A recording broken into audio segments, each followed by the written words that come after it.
Let's turn our attention right now to where we are with Ukraine, in particular, with relations between Vladimir Putin and Donald Trump. We had an extraordinary war of words over the weekend where Donald Trump accused Vladimir Putin of going absolutely crazy.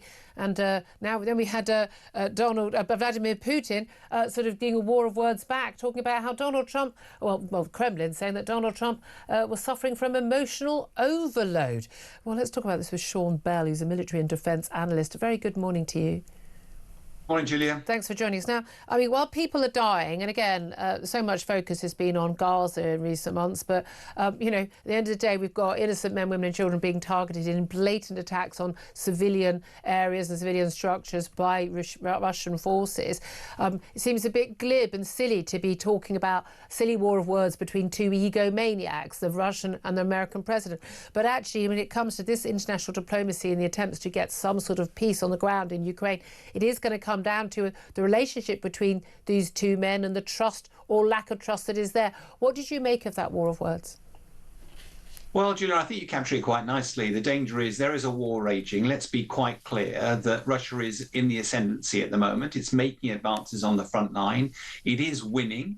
And President Putin will feel emboldened at the moment because the sort of alliance of the willing helping Ukraine seems to be fragmenting with the US position. If I was a military advisor to Putin, I'd be saying push hard and keep going for now with the summer season of fighting ahead of us. I think what's really interesting, you quoted, you know, what Trump's been saying and Putin's been saying. What you didn't say was just after Putin talking about, you know, the emotional overload, the Kremlin said, but we really thank President Trump for his efforts to try to enable a peace process, all of which I just become incredibly cynical. They're trying to play Donald Trump. And what I don't understand is why Trump, who in everything else goes hard and dirty first and then softens up a bit like 50%, yes, 50% tariffs on EU, yeah.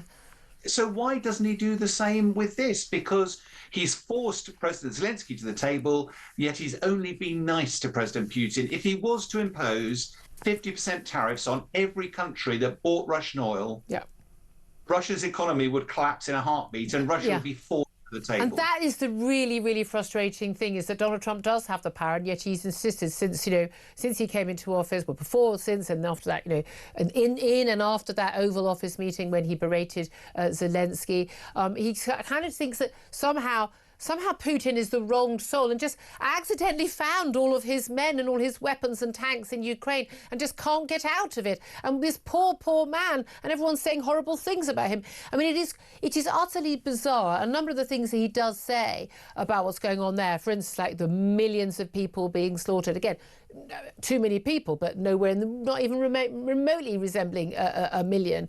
And he, a lot of his information he does seem to be getting from, the Kremlin bots on the internet, as opposed to from his actual State Department or his own sources. And this is the thing. He always goes in for an attack on Zelensky at every opportunity and usually avoids attacking Putin.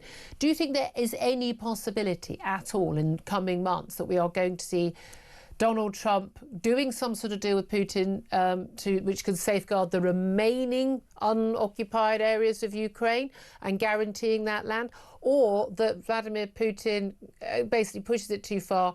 Donald Trump has a wake-up eureka moment and realises that what he needs to do is to actually help the Ukrainians.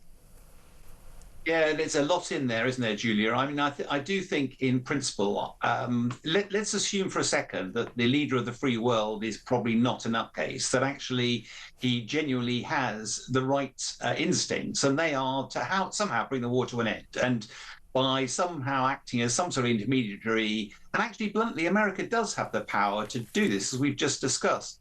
The trouble is at the moment, it feels like Trump is going along a long journey of just placating Putin and seems to be not aware of the implication that has. And therefore, going to root to your question, it doesn't appear that Trump is going to go hard and heavy against Putin. It seems more likely his attention will drift away. What we're seeing in Europe is that slight paranoia now that a vulnerable Ukraine becomes a vulnerable Europe, particularly if the US is not paying attention. And that's probably why we saw over the weekend this suggestion that European weapons now The gloves have come off. The weapons can be used inside Russia as well. And US though, it's US, UK, and EU weapons. They can use the long-range missiles. They're not going to be limited. Is that a significant sort of game changer for the Ukrainian forces, being able to then target weapons silos and missiles on Russian territory? Well, it's a great move forward, but I have to say, from a military perspective, almost certainly not going to be a game changer. Let's be quite clear over being able to strike Russian oil fields and stuff like that takes away some of Russia's ability to fund the war.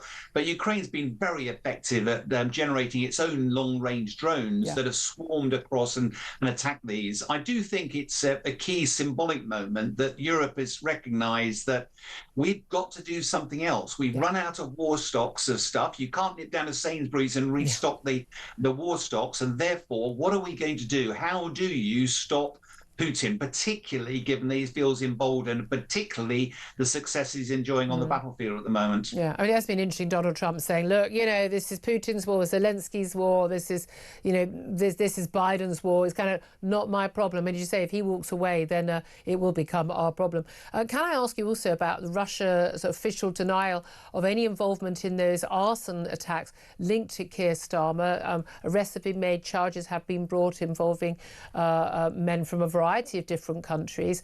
There has been some reports that counter-terror and other officers are looking into the possibility of there being some Russian link to people being possibly paid in some way to be linked to these attacks. So obviously, we have to be very careful with charges having been brought in some cases. But interesting that Russia has moved to publicly deny any involvement.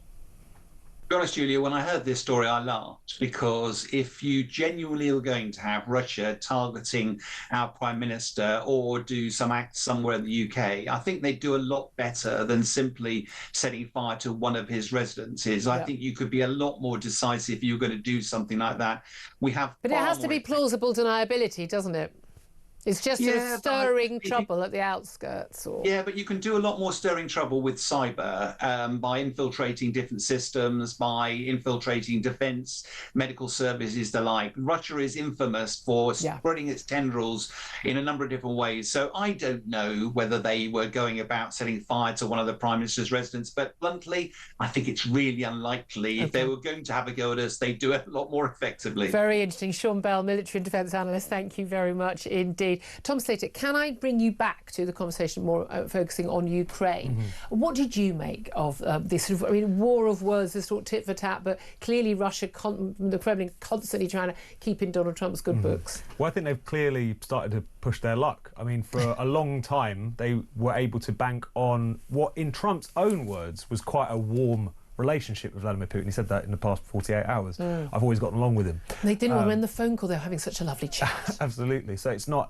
Trump derangement syndrome to suggest that he's often had a bit of a soft spot for Vladimir Putin. But he's starting to realise that they're taking him for a bit of a mug. And that's the last thing that Donald Trump wants to be seen as a mug, as a sucker. And I think this is the point at which his patience is starting to break. It's interesting that he still feels the need to this kind of bizarre both sidesism. It's like Russia, they've really got to stop drone attacking all these Ukrainian cities. Zelensky, I don't like the words he's been using. So even that kind of you really betrays, must stop defending your people. Exactly, the ridiculousness of the both sides argument there. The trouble is that when it's difficult to work out what will happen next, because the sounds that you hear coming out from both Trump and JD Vance is, if they can't sort this out between themselves, we'll just back away, which is as good as just giving Putin a green light. So this is why Putin is happy to just drag this on. He's hoping for summer offensive when he can gain more territory. So even if there were peace talks, he's got more territory. He knows there's not going to be a US guarantee. The only thing I suppose the Ukrainians, and indeed I say Europeans, who've got their heads screwed on straight, can hope for is that Donald Trump can turn on a dime on any issue. Yeah, absolutely, in which case he could just suddenly realise. And again, I think the main argument for most people is to make sure that he realises online and elsewhere that he's being taken for a fool and he's looking like the mug and everyone's laughing at you, Donald Trump. And by extension from that, laughing at America. We're laughing at America for not be, you've got to be the world's policeman. Yeah, I absolutely agree with him on things like Europeans need to step up. We need to pay for our own defence. But at the end of the day, if America doesn't want to be a serious country and have a serious president, then more fool you, because it's going to backfire on America horribly. And you've seen developments again that's been going on between China and Taiwan over the weekend as well. No, absolutely, and that's something which is another paradox of the Trump administration, because they want to put America first, but they also want to still be that global player. Yeah. And are they isolationists, or are they just being more savvy in terms of how they intervene? I think you put America first by being the global player. I mean, but there we are.